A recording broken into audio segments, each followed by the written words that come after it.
AEW, Double or Nothing. We're going to talk about it. Yeah, we are. Welcome to the Wrestling Council.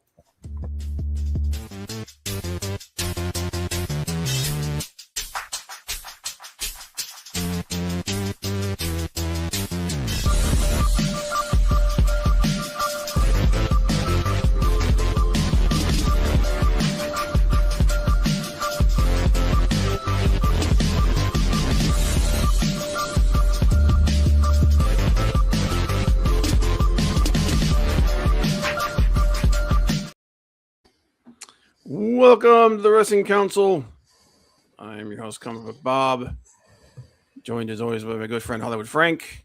And starting next week, we'll be back being able to catch us every Tuesday, 7 p.m. Eastern Standard Time, talking about all news wrestling. The glut of overtime is over, thank God, because I don't think I could handle it much longer. You say it's over now. No, it is over. It could rear its ugly head and come back. You never know. You shut your whore mouth.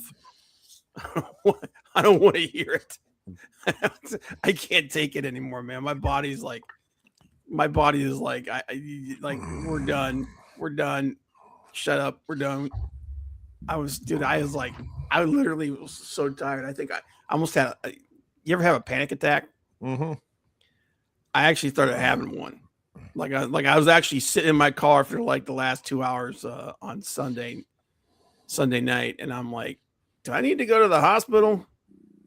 Because 50 hours in 4 days is a lot. Yeah. Especially if you're an old fart like me. So, but like I said, it's done. The new company takes over starting on Monday. And yeah, so should be good to go. We'll see. But anyway, yeah, so AEW Double or Nothing. Good show. Go ahead and put this back up here since there's our third person isn't here anymore. A lot of people are saying it's candidate for pay-per-view of the year. I definitely think it's up there. Some people are saying it's the best pay-per-view in AEW that's ever done, which I don't know about that. Yeah, I don't know. But it's definitely the best one that they've done in a while. Did you watch Saturday night's main event? I did not, but I don't think I missed a whole lot.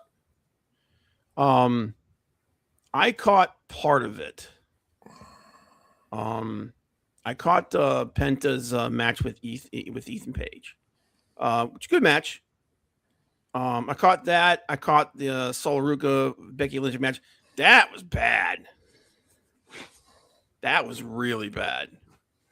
And that's the only thing I was able to catch on that. But yeah, Penta Ethan Page was good. I still think that Ethan Page should have won, but there it is. But yeah, we had they had Saturday night's main event on Saturday, and then they had Double or Nothing on Sunday.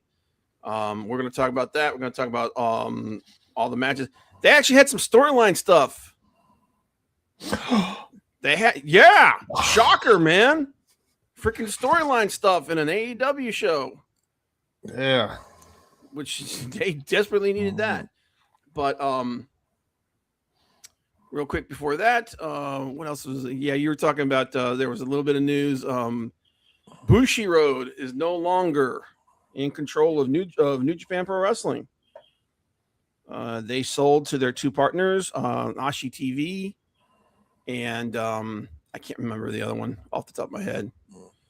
But should be interesting going forward to see what happens there. I know that Bushiroad was Cyber Agent, yeah. I know that Bushiroad.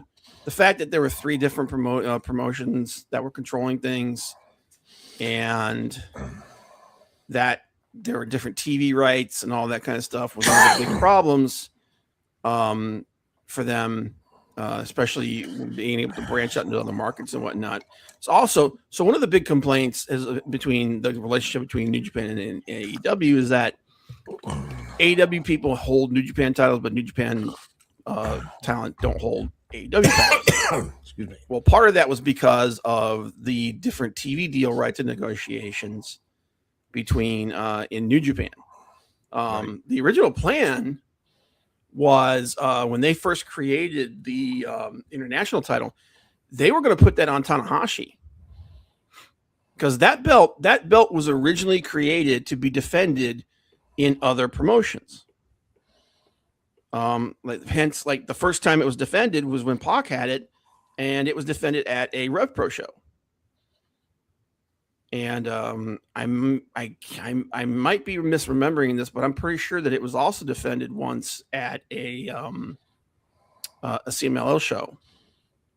But the only time an AEW title has ever appeared, or defended in any way on a New Japan show was when Chris Jericho showed up with the world title when he wrestled Tanahashi.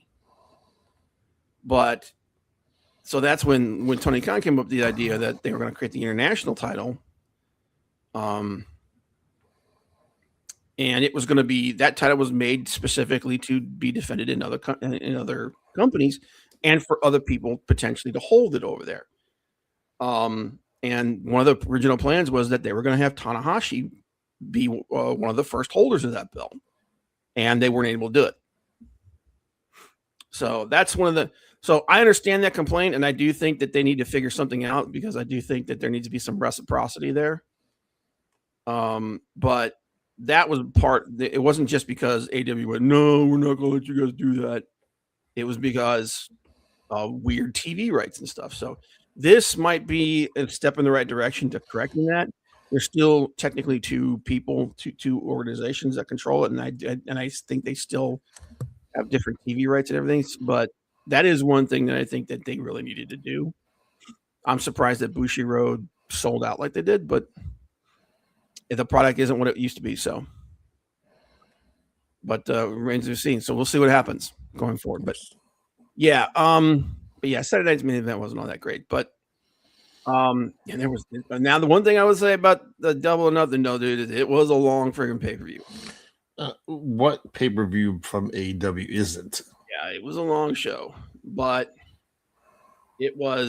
that's to be expected. It's AEW. Yeah. We're not going to talk about the buy-in other than the fact, a couple of things that maybe happened on there. We're not really going to go into that because there's what? 8 just on the main card? 7 or 8? Yeah. But if you were going to give it like an overall grade, what would you give it? Double or Nothing for me, it's an A. If you're looking for stars, mm-hmm.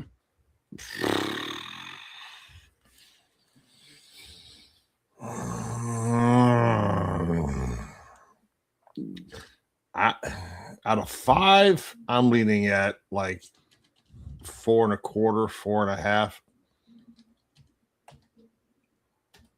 I agree with that. I think it was definitely a 4-star pay-per-view. I'd even go as high as to say maybe like a 4, 4.5. Was it perfect? No. But it was really freaking good. It's probably the best pay-per-view we've seen all year. Yes. Out of any company. And for various reasons, obviously. I think they made the right decision as far as like who won each match and whatnot. I think they made the right decision in every single match, which is kind of rare. But yeah, and definitely 2 matches on this thing that I think could be up there for friggin' match of the year. And when the year's done, because the year's not even half done yet. Yeah.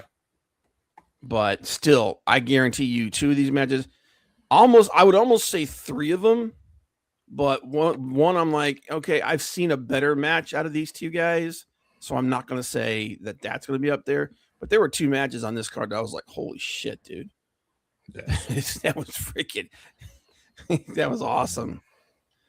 But before we get into that, actually, I got an idea. There's something I've been seeing other channels do. This is a kind of a cool idea. So what they do is each person, it's usually a 2-person team. Each person picks like a category. Like one guy was like, it was people who had a match at WrestleMania 42, which just happened. So it's reasonable to be able to figure that out. And the other guys was black wrestlers. Okay. You pick a category in your head, and then I guess wrestlers, and you tell me if I can or can't have them. And by figuring out what wrestlers I have to figure out what they all have in common. You understand? You get it? So you think like something in your head, like people who had match at WrestleMania 42. That's in your head. And I'll start guessing wrestlers, and you tell me you can have them, you can't have them. And as I compile my list of wrestlers, I can try to figure out what they all have in common. I don't know if I can do that on the fly. So just think of something, and it has to be something that's reasonable that I could reasonably get. Like you can't do something like who had a match at Starrcade 87, because I'm not going to remember that shit. But like, wrestlers who have all held the Intercontinental title, something like that. And so this is a new segment I think we're going to do every show. Because I've been watching it and I'm like, that's kind of cool. I like that. That's new. So let's go. We're going to try it. You game? Today? Yeah. Damn. Dude, man, we ain't been here for a while. Let's do something. You put me on the spot. Yeah, I am.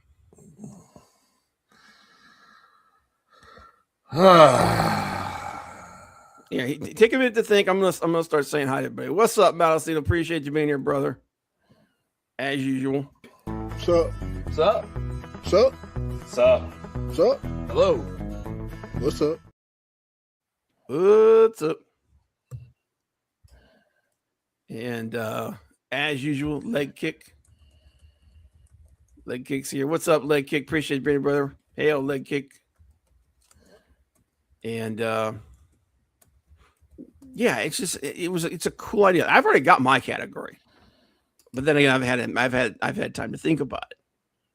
So just think of something, man. And if I get it, I get it. If I don't, I don't. You got it? Yeah, all right, I got you. All right. So you go ahead and start off. Start off with what? Start off like asking, like, can I have this wrestler?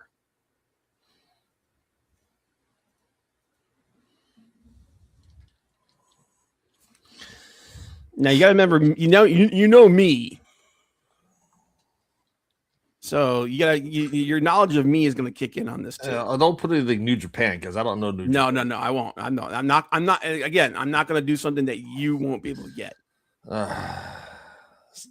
Seth Rollins.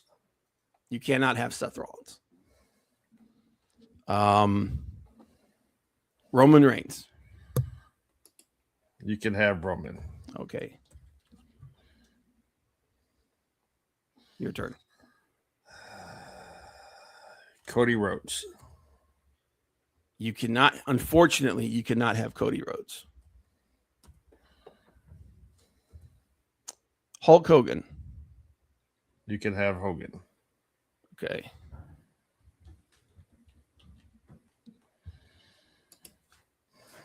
Former WWE World Champions? No. Okay. So it's not that. All right. Go for it.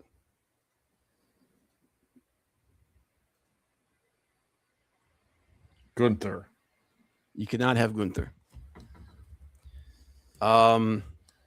John Cena. You can have Cena.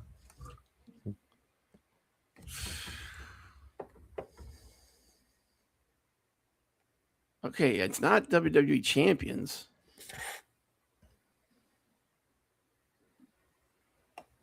People who were faces and turned heel? No. Okay.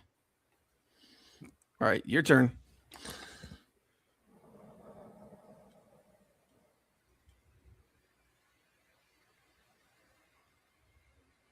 Randy Savage. You cannot have Randy Savage. Intercontinental champions. No. All right, Randy Savage. You can have Randy. Are these all WWE wrestlers? They are all WWE wrestlers. That's not the category. That's the thing. God damn. Making this hard, dude. All right, well, it's okay. No, this is the whole fun of it. All right, come on, throw one out here, man. Hit me. Brother, the Hulkster. Cannot have the Hulkster. All right, world champions. Not world champions. Because Hogan was a world champion. Okay. Brock Lesnar. Wait, hold on. If you say I can't have them, you can't have them. That means that they don't fit into the category that I'm thinking of. Well, I'm doing it different then. I thought when you told me I can't have them, so I already messed it up for you then. That's okay. No, that's okay. So the ones that I can't have anybody that you named. Yes. Now, if you name a person that's in this category, you can have them. If you can't have them, that means that they're not involved in that category. All right. Well, then the four that you've guessed don't fit the category. Okay. All right. I'm gonna laugh if we pick the same damn thing. Oh, I know we're not picking the same thing. Okay. It's your pick, so. Oh, okay.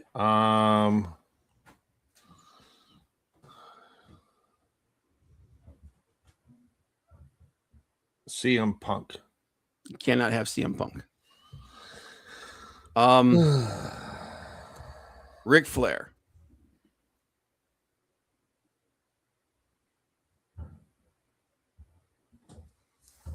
So if he's not in my category, I say you cannot have him.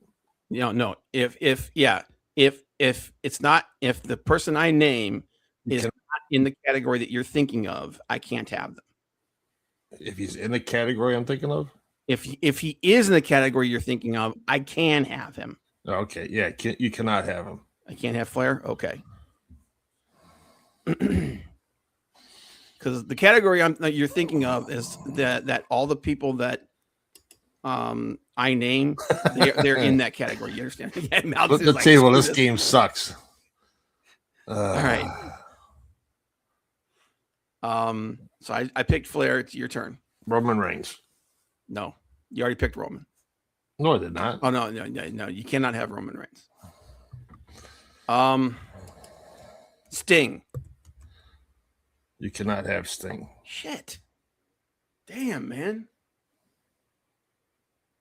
God. And you're sure that I would know this? I don't know if you would know this or not. It's got to be a category that you would know. See, the category I'm thinking of, you would know it. Once you got a couple names that you probably like, okay, I know what this is.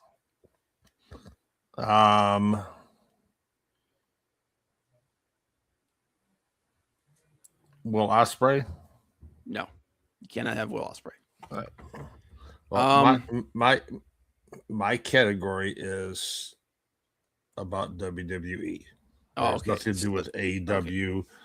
Okay, NXT, I will tell you. AEW, NXT, WCW. Gotcha. It has nothing to deal with any of those. It's just WWE. Okay, I will give you a hint as well. My category has almost nothing to do with WWE. Huh. Okay. So yours is strictly WWE. Strictly WWE. Stone Cold Steve Austin. No, you cannot have him. Damn. So he's not in the category. He is not in the category. Shit. Damn. I'm about to mouse it. I'm like, flip this table. All right, go for it, man. Rated R superstar, Edge. You cannot have Edge. Damn. I don't think also Tito Santana. You cannot have Tito. Damn. I'm trying to jump around eras here. The Rabid Wolverine, Chris Benoit. You can have Chris Benoit. Ooh, I can have Benoit. Yes. All right.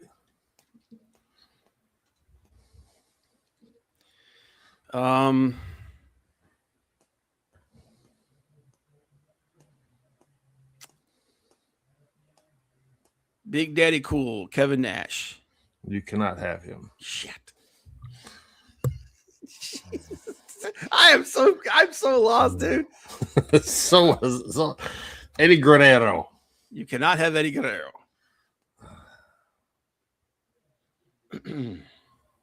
Chris Jericho. You cannot have Jericho. Okay, wait. Yeah, okay, so all right. Damn. All right.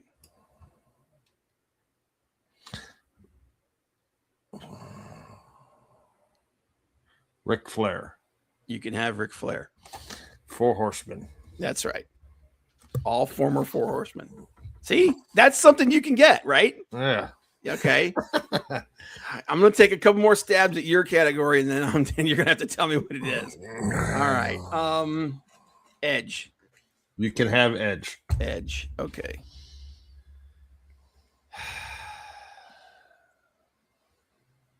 Matt Hardy.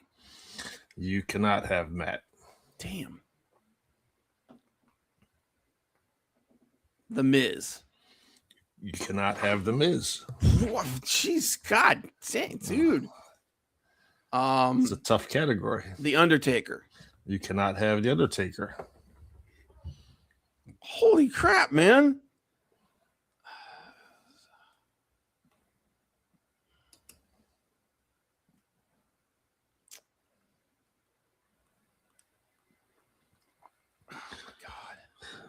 One of your guys is one of my guys. Benoit. You can have Benoit. Chris Benoit. Okay. So Eddie so far, Guerrero.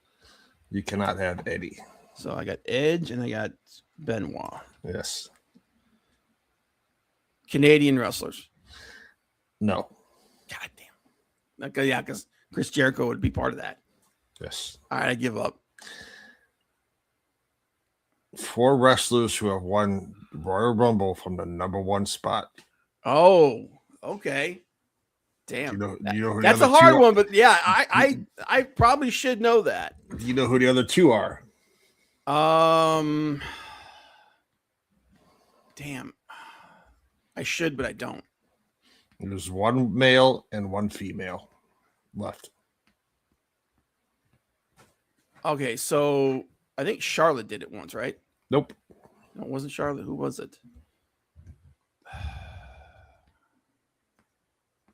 It wasn't Charlotte. It wasn't Was it Becky? Nope. Okay. Was it Asuka? Nope. All right. Yeah. Who were the other 2? Rhea Ripley. Oh, she did. Yeah, she recently just did that. And the Heartbreak Kid. I don't remember. 1995. I don't remember Shawn Michaels doing that. All right. Hey, that was a little harder than mine, but okay. It was. You get the idea behind it, though, right? I get it now. Okay. So it's kind of cool. I like it, and right. Once you got a couple of them on mind, you got it. Yeah. So all right. Everyone's going. All right, we're moving on, Maldacino. Everyone's probably like, "What the hell?" I just thought it was kind of cool. It is. It's funny too because I'm watching people. This is the other one too, man. This one will start some fights. You pick a wrestler, say, I talk, and I'm like, I would do like 1 week, and then you would do it the next, and I would say, okay, stay silent until I pick a wrestler who's better than X. So like I'll say, stay silent until I name a wrestler who's better than Shawn Michaels. and then I'll sit here and I'll start naming wrestlers. And if you don't speak, that means that you don't think that person is better than is better than that person. And I've seen some people start some fights over that stuff, dude. Like someone said freaking God, who was it? I think he said I think the category was Shawn Michaels and it was like Shawn Michaels, and they're naming wrestlers, and some of these wrestlers are like nowhere near as good as Shawn, man. And this dude stands up, and I'm like, dude, you're full of crap. But anyway, Malcito's like lame. All right, let's get into it, man. All right, let's do this. Let's go. Actually, let's do. We're gonna do our GBU. All right, I like it. Good, bad, or ugly.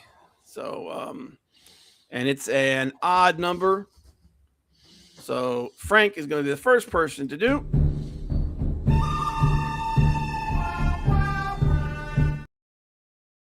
We're going to try and keep it flavored to All In. I mean, to Double or Nothing. Yeah.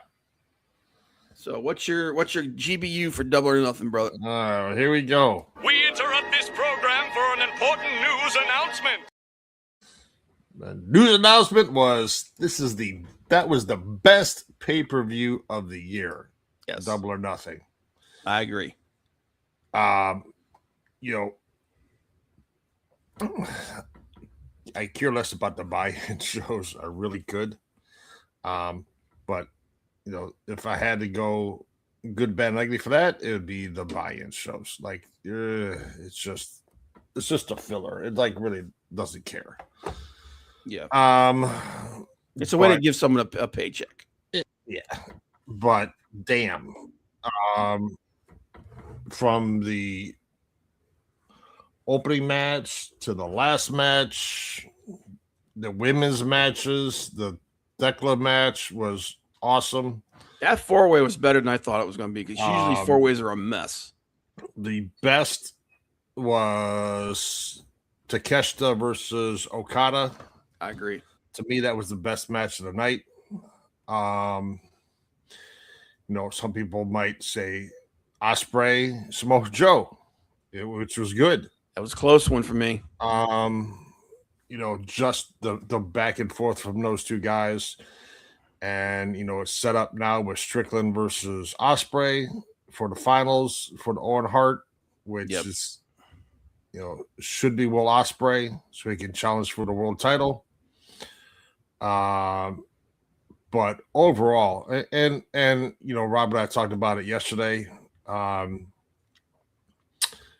When you go to see, the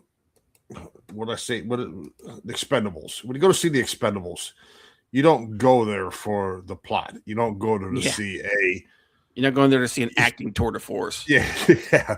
You're going there to see Sylvester Stallone and all those guys, Cruz, Lundgren, Statham. You see those guys just blowing shit up and just boom, boom, boom, boom, boom, boom, boom, boom.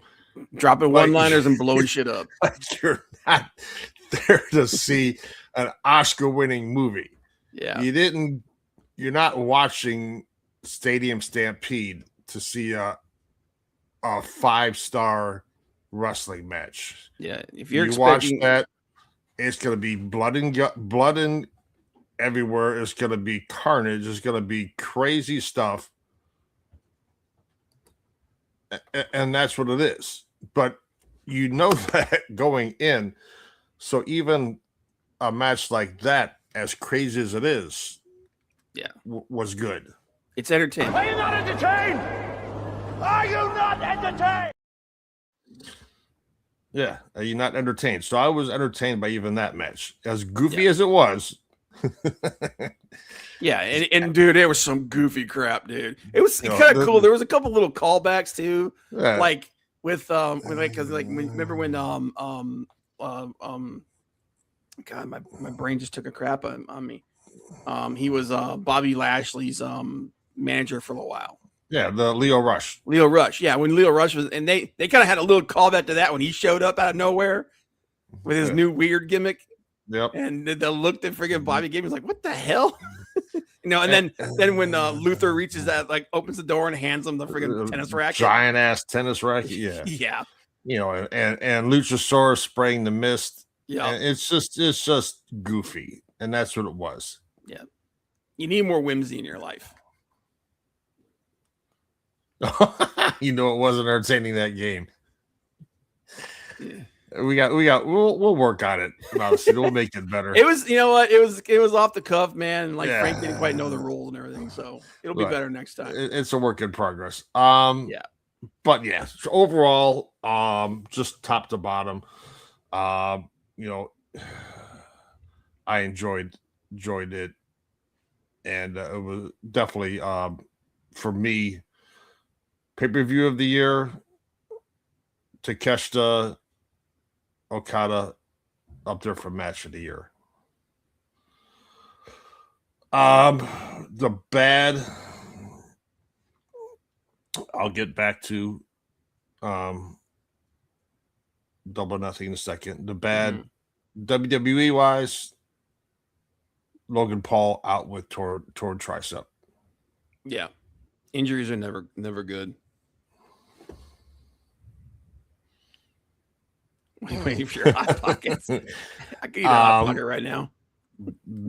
The bad for Double or Nothing is,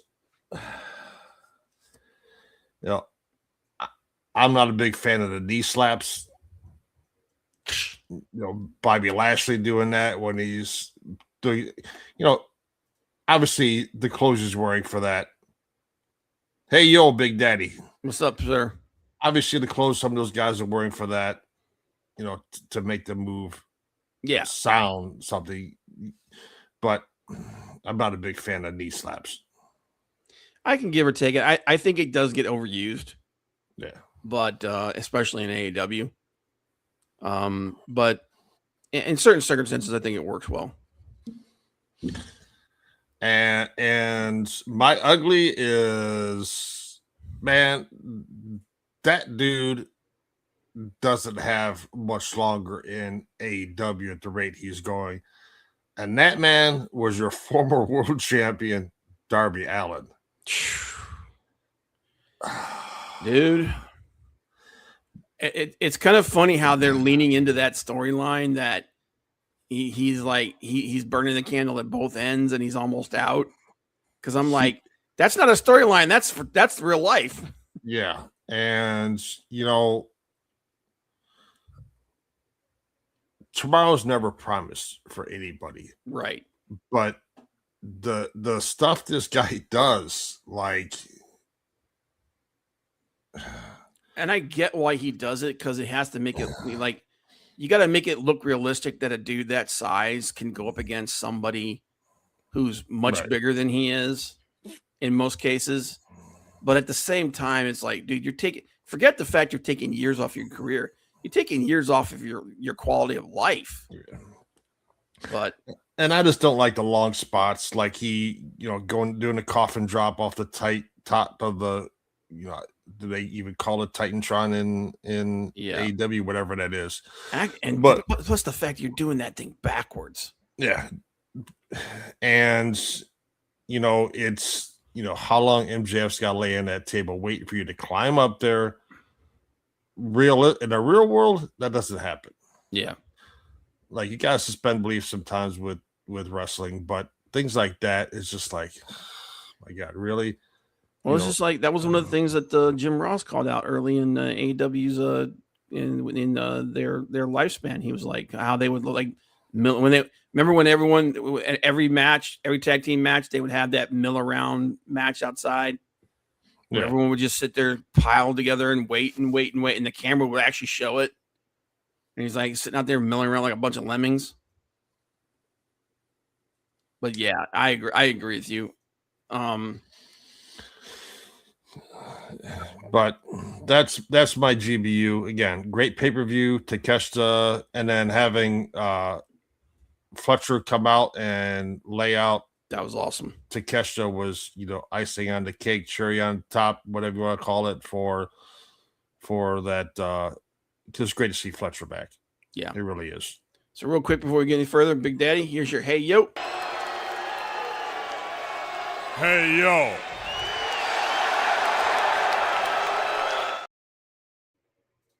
Muvada, awesome chat, very cool. Is from the CNN Interpromotional Organization, AEW sponsoring. Cool, appreciate you, man. And you know, we've talked about before, like pillars of AEW, MJF. Takeshita needs to be up there, dude. I'm telling you, man, that guy. Like I said, if New Japan has any brains in their head, whoever's running New Japan after this sale and everything, you need to. And yes, I understand that he is signed there, but his primary promotion is AEW. Once his AEW contract is up, if you don't drop a blank check in front of that dude and ask him how many zeros, because that's that guy right there. And again, I love New Japan. I love guys like Yota Tsuji, all the newer guys coming up. Takeshita is a freaking star. Yeah. He is a mega star he is the next Okada. He is the next Tanahashi. You take the best parts of both of those guys and you put it in him, and that's who you got. So and you know, granted it was a different era, it's a different time. But if you want to have an attitude era like WWE did, where you know they brought that out, they buried WCW.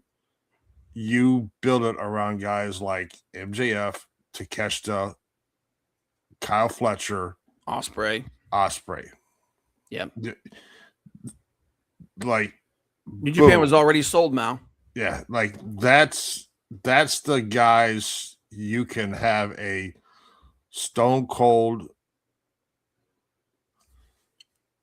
Undertaker, Triple H, Rock. Shawn Michaels, Rock, like those are the guys you can just you should get behind and build up that promotion. Build forever feuds with those guys. Yeah, exactly what they did in the Attitude Era. They built forever feuds with those guys, and those are the guys. Like I said, I would say right now the top 5 guys that they need to build around in AEW would be MJF, Takeshita, Ospreay, Swerve, and Kyle Fletcher. Yeah, those are the top guys that they need to build around, in my opinion.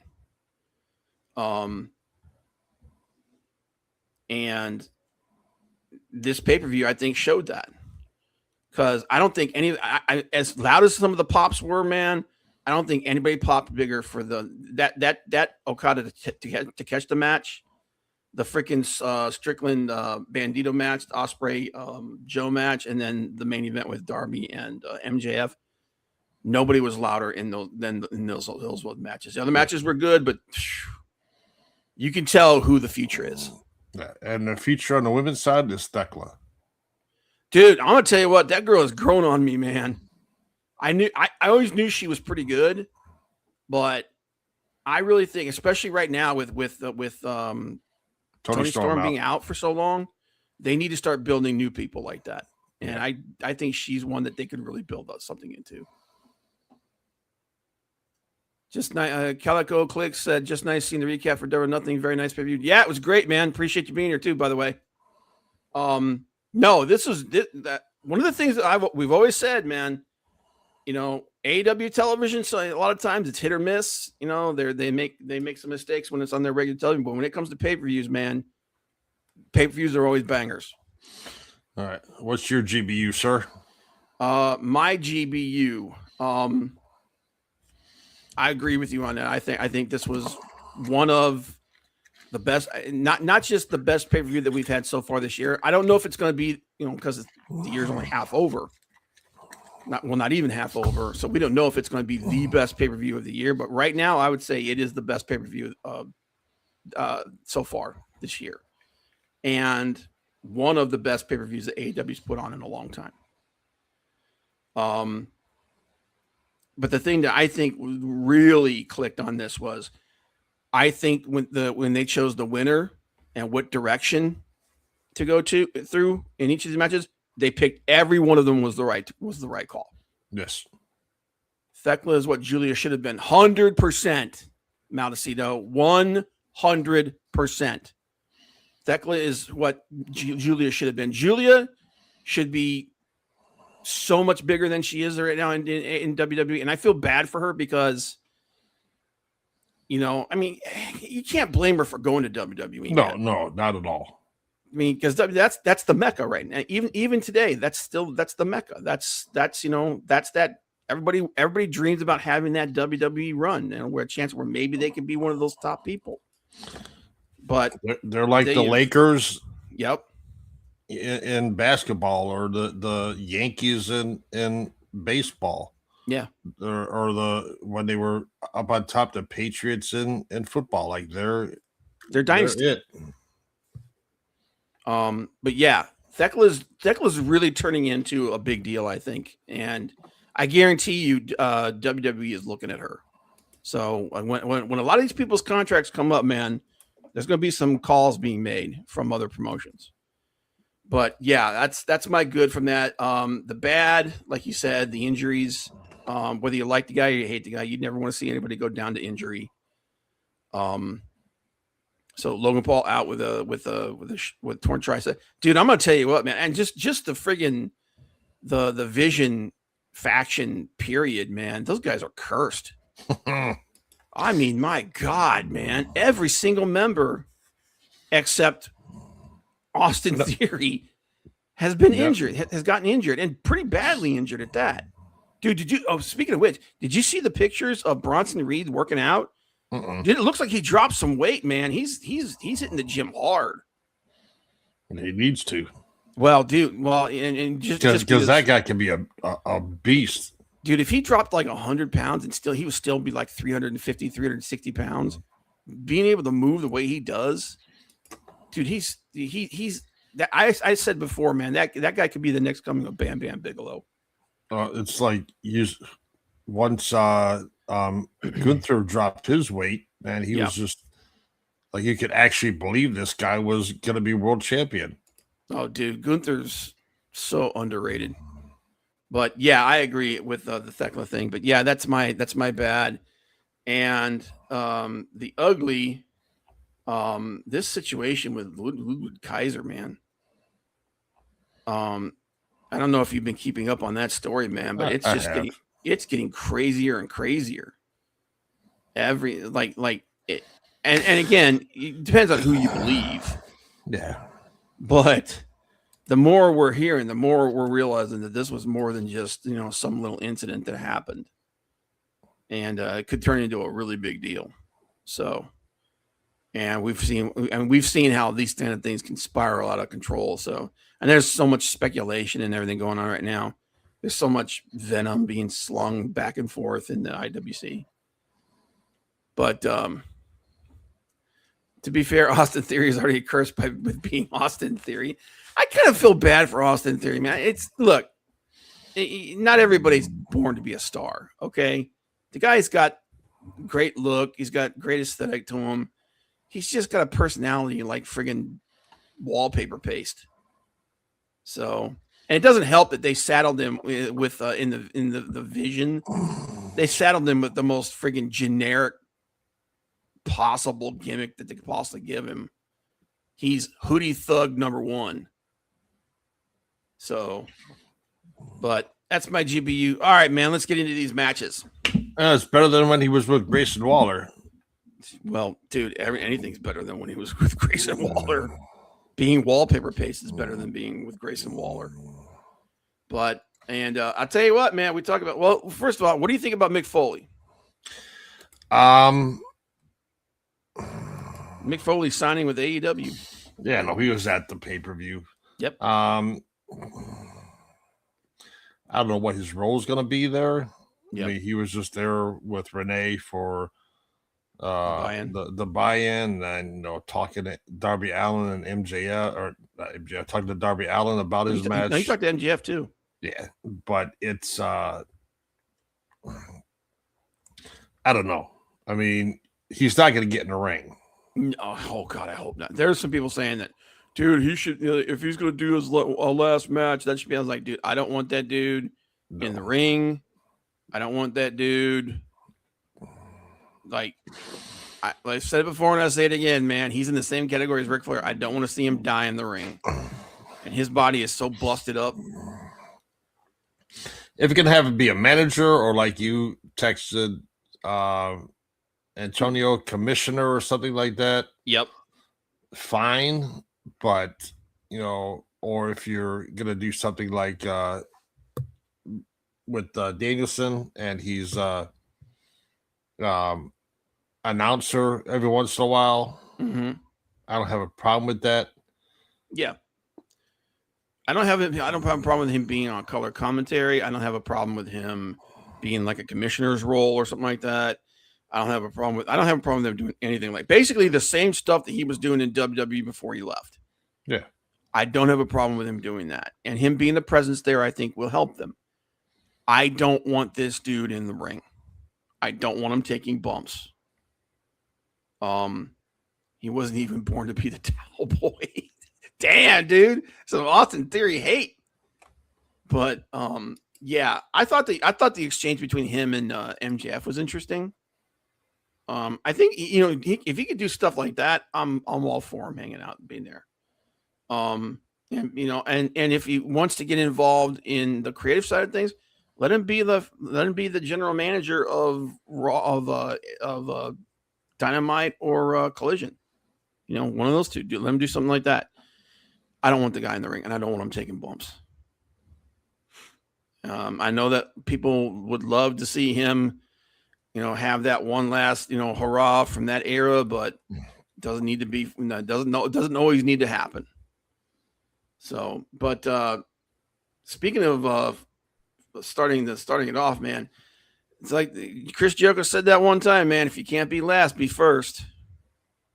And they started this friggin' pay-per-view off with a bang, man. The friggin' I Quit match between FTR and Cope and Cage for the AEW Tag Team Championship, man. And I'm going to tell you what, this is the best. I will say that this is the best that Edge has looked since he came back. Definitely the best he's looked since he came to AEW. Yes. Now, admittedly, his run in WWE when he came back and even his run in AEW has been marred with injuries. So that put a damper on a lot of things. But this match was just freaking – this is exactly the kind of thing that we expect from these guys. From, a guy from the Attitude Era, the guys who invented tables, ladders, and chairs. I mean, dude, the barbed wire came out after like 2 minutes. So, and I just thought this was a great match, man. There were some funny, and obviously there were some funny moments and some memeable moments, like when they put the mic in Christian's face and he said, "I banged your mom," stuff like that. This was kind of a chaos match, and I liked it, and I thought it was exactly what it needs to be. And this is how you do a last run.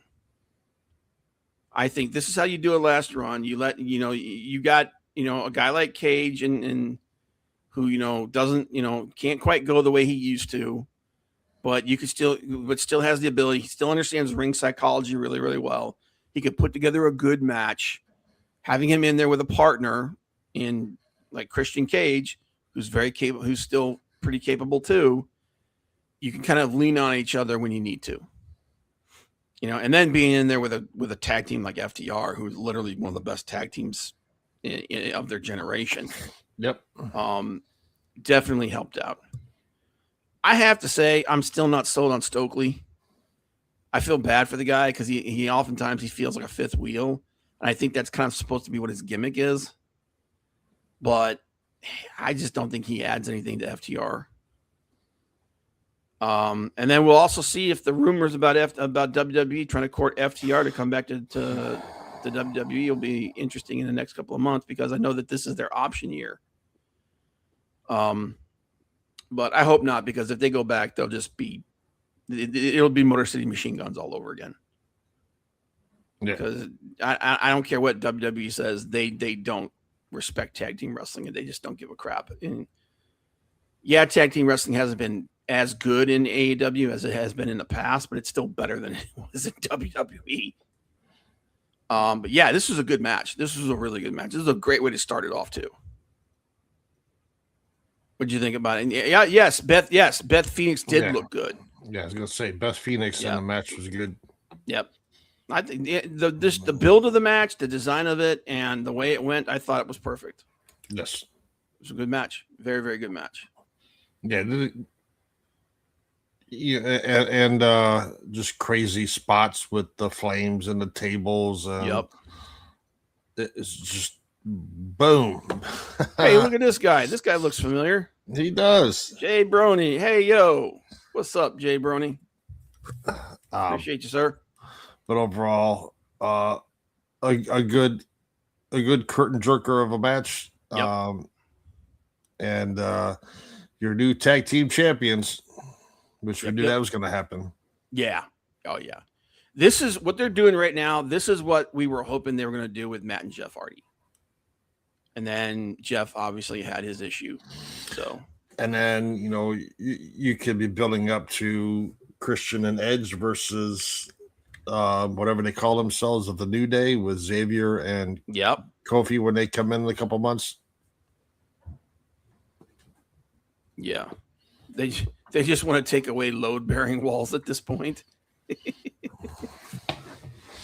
Yeah, I hear you. So next match was one of the women's matches. It was Athena versus Maria Shirakawa. This is in the Owen Hart Women's Tournament quarterfinal. This is how I think they need to do these tournaments. I don't like that they try to shove these tournaments and they're just trying to like make them happen as quickly as possible. I wish that, and especially with the C2, the Continental Classic, which was designed to be their version of the G1. I think they need to spread that out over like a 2-month period. Yeah. Have a couple of the matches happen at a pay-per-view because right there you're building it up right there automatically by itself. And then the finale of it happens at the next pay-per-view. I feel like that's how you should do tournaments like this because you let them breathe a little bit. And Big Daddy over on Facebook. I would have been Big Bob. Appreciate you, sir. And again, good match. Here's the thing. Maria Shirakawa, obviously, people like her because she's hot. And she leans into that. That's always been part of her thing. When she was with Toni Storm and Mariah May before she left and went to WWE. And that's part of her gimmick. She leans into the fact that she's hot, but she is actually a really good freaking wrestler. Yes. And when you put her in there with someone as good as Athena and you just let them cook, this was one of the best women's matches we've seen in AEW in a while. Definitely probably the best women's match we've seen since Tony left. And again, it was a good match. Nothing bad to say about it. I think Athena is woefully underutilized. I think she needs to be on the main roster. I mean, obviously, I understand. Maybe she likes being in Ring of Honor. She's been there for over 2 years now. Yep. As the women's champion over there, and I know that she helps. Put some eyeballs over there on that product. I think you're wasting her though. I think she needs to be on your main roster. And this match proved it, man, because the thing that she does, man, I've always said it before that selling isn't just about taking other people's moves. It's about also making it look like you're trying to take someone's head off. Right. And some of the that friggin' when she does that move where she's got her foot on their back and she's got their arm and then she slams them into the friggin' mat. Dude, it looks like she's stomping the crap out of them. WWE should take a page out of old WWF and bring back bikini calendars. Yeah, I'd be down with it. There's a lot. I guarantee you it would sell well. Yes, it would. I guarantee you, man, because they got some good looking women over there, buddy. But yeah, good match, good women's match. Like I said, it was like there wasn't a bad match on this card. Moxley versus O'Reilly. I've said now this is a match that I really, really, really liked. I like that Kyle O'Reilly's getting some more love because I've said before I think that dude is one of the best technical wrestlers in the business today. And he's come through a lot. He had a lot of injuries. Kind of got overlooked and was kind of like shoved into the corner. I like that, and you could tell that Moxley likes him. Yes. Moxley likes those guys. Like he likes like those hardcore technical wrestlers like that. Moxley, there's two kinds of wrestlers Moxley likes. He likes those hardcore technical wrestlers like Bryan Danielson, like Kyle O'Reilly, and he also likes those hardcore dudes. You know, like the Mick Foleys and the Nick Gages and all those guys. But I like that he even though he won, he really put Kyle over in this. He gave Kyle 2 losses before coming into this. 2 losses. Moxley ate two losses to this dude. And I just like seeing Kyle O'Reilly finally getting some love. And they put on a hell of a match, man. This was a really good match.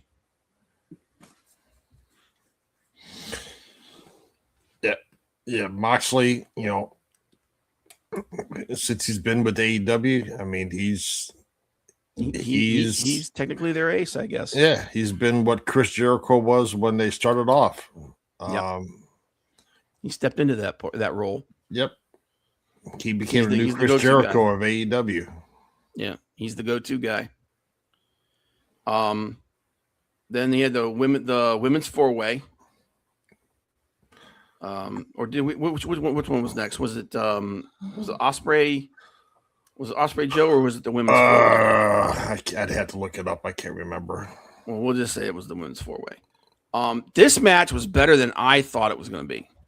Yeah, this match was legit better than I thought because usually 4-ways like this are kind of a mess. But two big things, like two really big things happened here. One, they picked the right winner. I absolutely 110%. I think they picked the right winner, keeping that belt on Thekla. And two, they brought back my girl Shida. Hikaru Shida, and I know that she was taking a little bit of time to be at home and everything like that. That woman is so woefully underutilized.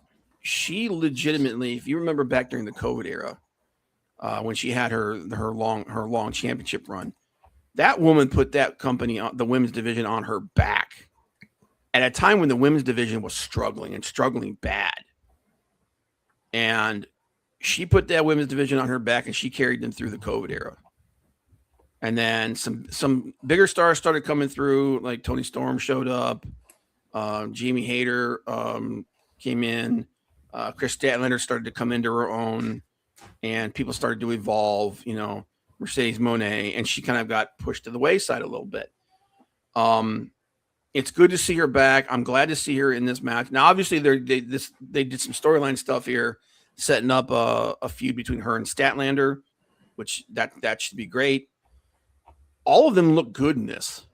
Yes, they did. They all looked good in this match, and that's a big deal because right now, like I said, their big star, Toni Storm, she's out, and she's not coming back until sometime next year. So now's the time you build stars, and I think they're doing a really good job of it with Thekla. Between the 6 women that were in on this card, I think they elevated all 6 of them in a way where you can now start. I'd say right now you could put a big 4 together. A big 4 with the women in the women's division, I think, would be Thekla, Megan Bayne, who I think is woefully underutilized. Megan Bayne, Athena, and Chris Statlander, I think, could be your big 4. And then you've got a handful of really good ones right there on the edge with Shida and Shirakawa and a couple others. You got the makings of a banger women's division here. Yeah, don't forget Willow, who's out. Willow Nightingale, yep. Willow Nightingale, she's She's another one. And I mean, they've got the talent. Now they just need to pull the trigger and put them in the right place. Yes. And I think this pay-per-view was a good starting point. Yeah, good launching pad for them. Yes. All right, we got to talk about this Ospreay Joe match. First of all, how old is Samoa Joe? Jeez, dude. I want to say mid-40s. He's closing in on 50, dude. He's 47. Okay. Dude, he's closing in on 50, and this dude can still move like this. Yep. He's still good. Is there any doubt that Samoa Joe is one of the best wrestlers of his generation? No. There's no doubt. I was definitely elevated thanks to those women. Oh, my God, dude. Oh, hey, whatever works for you.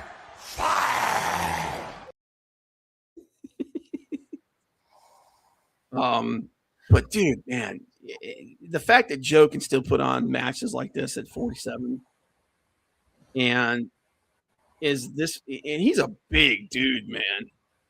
Yeah. He's 280 pounds. He's 6'2", 280.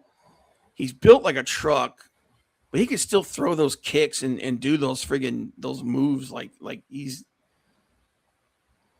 I guarantee you he's lost a step, but I can't see it. Yeah, I don't know where. I really don't. And the fact that, you know, and Will, and he made, dude, these guys made each other look like $1 million. Ospreay finally got past that whole constantly injured angle they were doing, which I think was terrible. Joe and Joe just having it was Ospreay being this. They nope spotted the Oscar. That was awesome, dude. That moment, dude. I agree with that crowd. The crowd popped for that like you wouldn't believe. And I think that was such a cool evolution of that, because usually it's coming off the top rope. And so, but then Will went for the Os cutter, and Joe just did the nope walkout. And yep. Dude, it was it's perfect. Perfect. And the fact that you know that Joe was one of the guys that Will was watching when he was younger. And he's in the ring with the guy now. And they're just working together so freaking well. And Will being this freaking athletic dynamo, and Joe just being this big, tough, just 3 steps ahead ring general. It worked so freaking well. This match was this close to being one of, in my opinion, like one of the top 3 matches of the night.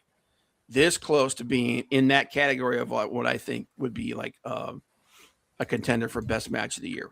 The only reason I say no is because I have seen a better match out of both of these guys, which is kind of unfair, because considering how good these two dudes are and how many unbelievable 5-star matches they've had, it might seem a little unfair, but just I can't quite push it to that level. But dude, the psychology of this match was so good. It's just the fact that Samoa Joe just adapted over his years from when he was first wrestling to where he's at now, and is just still able to get himself over and get through matches at 47. Like, oh, dude, he's testament to his longevity. Yeah, one of the things that we've always talk about is like those wrestlers that have that longevity.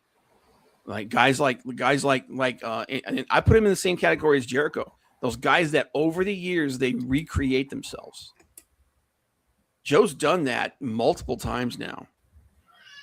And just being able to do that is another rung of just like, of greatness. And yeah, I could see, as long as his body holds up, man, I could see him going another 2 or 3 years at least. Yeah. Before thinking about stepping. Now, obviously, Hollywood's calling. He's in the Twisted Metal show. He's done a couple of movies, but the fact that you can tell, like, wrestling's going to be his first love forever. And he is, of all the pickups that they've gotten from WWE, I would say next to Jericho and Moxley, he's the best. Yeah. He is 100% the best. Can agree with that. Yep. Swerve was a big pickup too. He's done a great job over there. But man, Joe just brings another level of ability. And just his ability, like I said, his ability to work with anybody and take any match and turn it into something that works. Hell yeah. But yeah, this match was freaking phenomenal. This match was great. And the next match, bro, match of the night. Yep. Potentially match of the friggin' year. A current superstar against a rising superstar, and a guy that I really think, if they play the cards right, this dude could be the next Tanahashi. And not just in like New Japan. This guy, you could put this guy over in friggin' WWE, and I bet you $10 he could rise. He's that good. He's just that friggin' good. Because Kazuchika Okada versus Konosuke Takeshita, two Don Callis guys. Now, obviously, some people think that it took them too long to pull the trigger on this storyline. I get it, but at the same time, damn, what a way to friggin' pull the trigger on it. I like slow builds. I don't like to rush through storylines. Yeah. Like, now, I agree. I do agree that I think it maybe took a little bit too long. Yeah, a little bit. Dude, man, this payoff was the tits, man. Oh my God. And these two. Go ahead. Go. And these two just put on such a good match. I think it might have happened sooner if it wasn't for Fletcher being hurt. That's possible. I dropped my last peanut butter. Mal, if you're driving, dude, don't go fishing for it. Yeah, it ain't worth it, dude. Peanut M&Ms are delectable, but it ain't worth driving into a tree. But dude, and this match was the epitome of strong style. This was an old school New Japan style, back and forth, just move, counter move, counter move, boom, boom, boom, boom, boom. And for people that like a lot of people, they felt underwhelmed by Okada coming to AEW. Watch this match, and anybody that watched this match and they had those doubts, be like, oh, okay, I get it now. I get why they got this guy. I get why everybody thinks he's such a big deal. Okada is legit one of the best wrestlers of his generation. And you may not like the character. I kind of wish he was the old school Rainmaker again. But, dude, this match, fire. Pure fire, man. And Takeshita, if there were any doubters about whether or not this dude is the future, they're silent now. They're silent now. And the way the match ended with just both of them throwing counter after counter after counter after counter, and when Callis intervened and he was like trying to stop Okada from tombstoning him on the friggin' concrete. He's like, no, you're both my guys. You're both my guys. The storyline setup of that, the eventual breakup, Takeshita getting the win, and then Fletcher coming out, making it look like he was on board with Takeshita, and then blindsiding him and setting that up. 110%. They are setting up. Obviously, the initial setup is going to be Fletcher versus Takeshita for the international title. I have to believe that this is also going back to the Ospreay Joe match, where Joe gave Ospreay his props at the end of the match. Yep. Tell me that's not setting Ospreay up for winning the world title at All In. No, he should. Yeah, it's going to be Ospreay versus MJF, and he's going to win the title at All In, and then he's going to immediately get challenged by Kyle Fletcher. And if it's me, again, we're talking about building for the future and everything. If it's me, oh man, my freaking green screen's going crazy. I'm having that match happen at the end of the year, and I'm having Kyle Fletcher go over. I'm having Kyle Fletcher win it. And then you have this feud between Fletcher and Will Ospreay, or the other thing we were talking about is Ospreay's got it won at All In, and Fletcher comes out and steals it from him. Fletcher comes out and costs him the belt. I could see them going both ways. I think they need to pull the trigger, and I think they need to put the belt on Ospreay and keep it on him until World's End, which is at the end of the year. At the very least, do that. But yeah, this match definitely set that up. Takeshita's he's a meteor, man. Ride that, dude. Strap a rocket to him and ride him to the moon. But best match of the night, in my opinion, and potentially best match of the year. A match that not many people are talking about for being a banger, though, was Strickland versus Bandito. I think the finals. I think the own tournament finals are going to be Strickland versus Ospreay. I think it's going to come down to the two of them.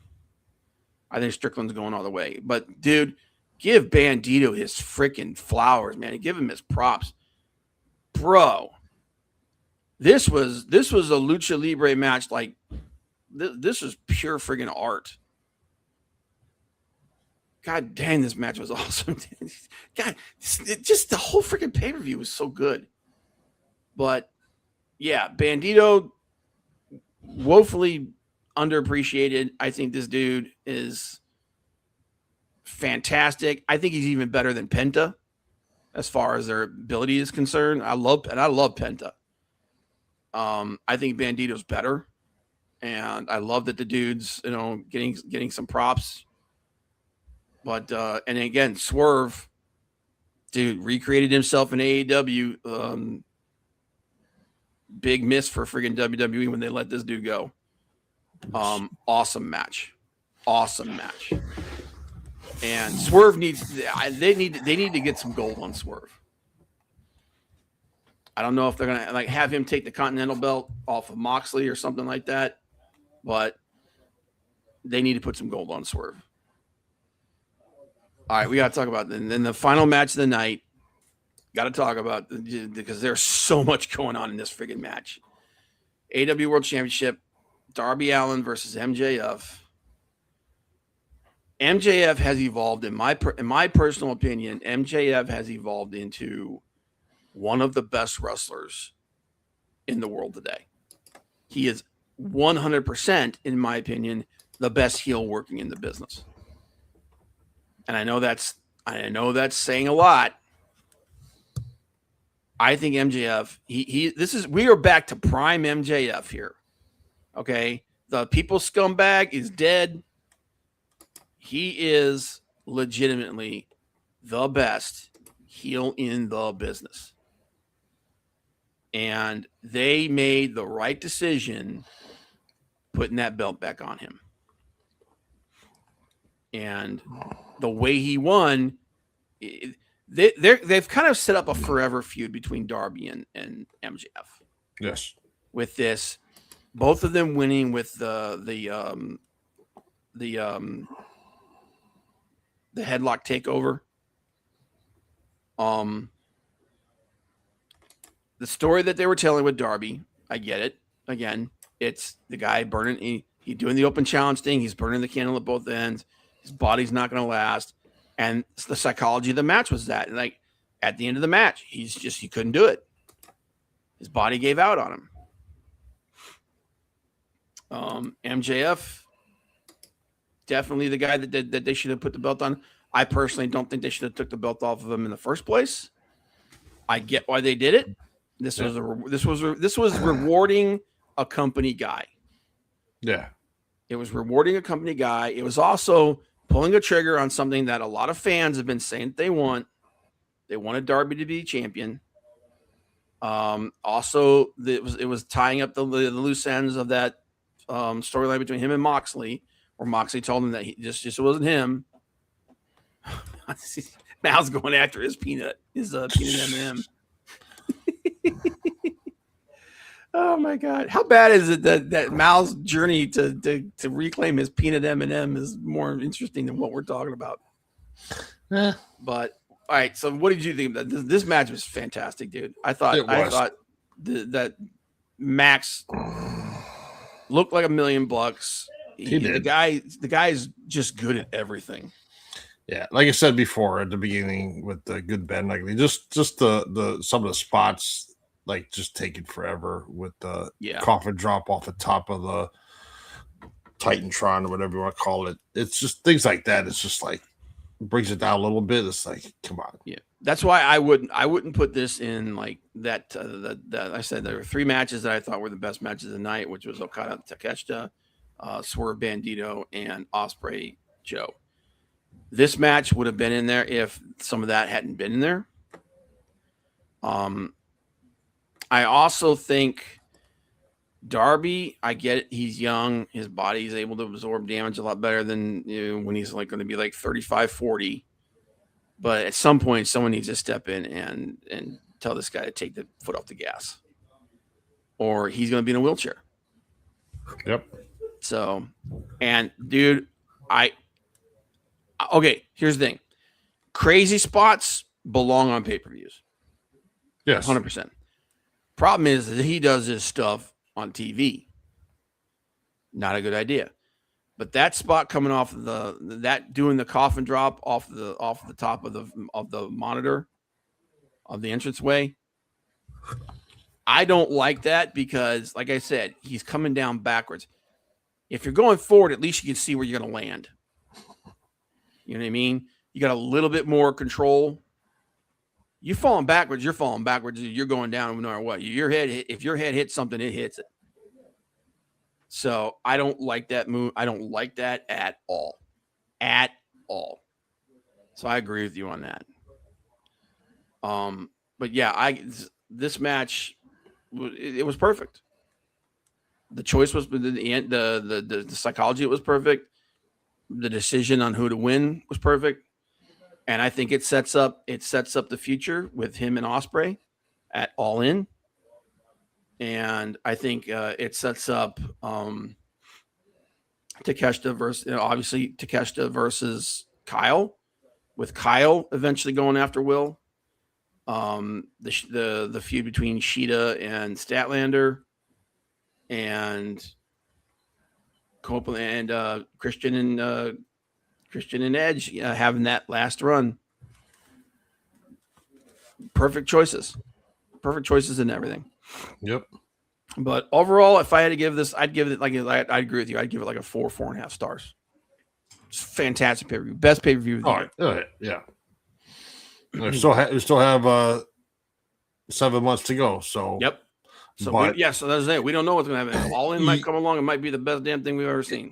It could, and they call WrestleMania the granddaddy for WWE, but the granddaddy pay-per-view this year was, especially day one, was disappointing. Yes. And I think I think the corporate interference by TKO is starting to show. Yeah. Is really showing a lot. It just feels like WWE is in a holding pattern right now, and not a very inspired one. So hopefully they can turn around, because again, we're not WWE haters over here, man. We love it. Oh no, we want them to succeed. We want them all to succeed. We're wrestling fans. We're not WWE fans. We're not AEW fans. We're not New Japan. We're wrestling fans. We want it all to be good. Competition makes both of them better. Competition breeds excellence. So, But yeah, so that's our take on Double or Nothing, guys. We went a little long, obviously, because we were doing, we went late this week and we wanted to change things up a little bit, hang out a little bit longer. But yeah, like after the stream is done and posted, leave a comment, leave a message. Marks. I'm a mark, dude. I'll admit it. I'm a wrestling mark, dude. I love it. I bite on this stuff constantly. You dangle it out in front of me, man. I'm like a largemouth bass. I'm swallow it up. All right. I'm a pig at the trough, man. Fill it up. I'm ready to eat. All right, Mr. Pig at a trough. At some point, you need to get a passport. Oh God, why? So we can go to Japan. Oh my God, dude. I gotta lose about 150 pounds before we do that. Well, you got some goals there, then. I know, dude. Hey, I got my bucket list, man. I never needed to see that. All right, man. But no, I agree, man. And then we need to go to another. We gotta go to a WWE show, man. We haven't been to a WWE show in forever. We haven't. And it's so hard to get into them now, especially and the freaking cost. Well, now they're doing house shows, so maybe they'll do one here. Yeah, at some point. But yeah, and we do need to pick a pay-per-view to live stream. Yeah. But goals for the future. But anyway, guys, we appreciate you guys. Appreciate everyone who's here. Big Daddy, Maldacito, Leg Kick. All the new people that stopped in, Muvada, Calico Clicks. Appreciate everybody. You need to go to a legit lucha show. I do, man. I need to educate myself better on Lucha Libre. I've watched a few shows. I admittedly do not have the knowledge that I should. Dude, I'm still waiting for a big show for New Japan to be stateside and in an area where I can go to it as well, man. I got a lot of wrestling I got to watch. We need to go to a show with Big Daddy. That would be awesome, dude. Go out to dinner afterward, Heck yeah, and then just talk about dude, pick his brain. We gotta get the band back together, and we still haven't done that. Dude, we got so many bucket list things to do. It's ridiculous.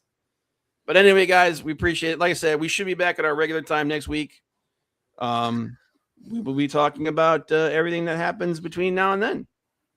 So take care, guys. Be safe, and we will see you guys next week. Bye.